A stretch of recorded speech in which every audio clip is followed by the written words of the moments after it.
আসসালামু আলাইকুম ওরহমতুল্লাহি ওবরাকাতুহু।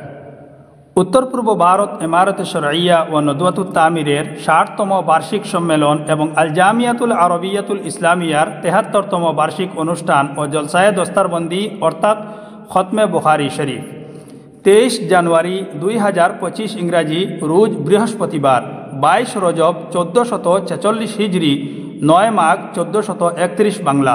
সময় সকাল ৯ ঘটিকা থেকে রাত্রি ১০ ঘটিকা পর্যন্ত। স্থান আল জামিয়া বদরপুর আসাম। সভাপতি শাইখুল হাদিস হজরত মৌলানা ইউসুফ আলী সাহেব আমির শরীয়ত উত্তর পূর্ব ভারত ও সদস্য কার্যকরী কমিটি সর্বভারতীয় মুসলিম পার্সোনেল ল বোর্ড। প্রধান অতিথি প্রখ্যাত ইসলামিক স্কলার মাননীয় সংসদ সদস্য নেপাল হজরত মৌলানা খালিদ সিদ্দিকী নদভী সাহেব মোহতামিম দারুত তালিম ও তারবিয়া নেপাল এবং সভাপতি জমিয়ত উলামায়ে নেপাল। এছাড়া উত্তর পূর্ব ভারতের বিশিষ্ট ইসলামিক চিন্তাবিদ, শিক্ষাবিদ, বুদ্ধিজীবী ও নেতৃবৃন্দকে উক্ত সম্মেলনে উপস্থিত হওয়ার জন্য আমন্ত্রণ জানানো হয়েছে।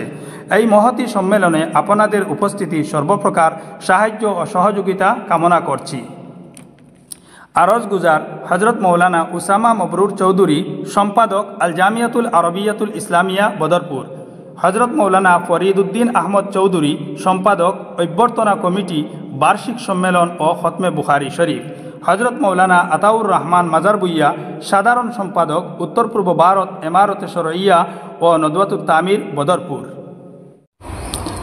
সর্বশেষে আহমেদ হাবিবি ইউটিউব চ্যানেলের সকল দর্শককে জানাই আন্তরিক শুভেচ্ছা ও অসংখ্য ধন্যবাদ। এই চ্যানেলে আপনি নতুন হলে দয়া করে চ্যানেলটি সাবস্ক্রাইব করবেন এবং ভিডিওটি ভালো লাগলে অন্যের কাছে শেয়ার করে দেবেন।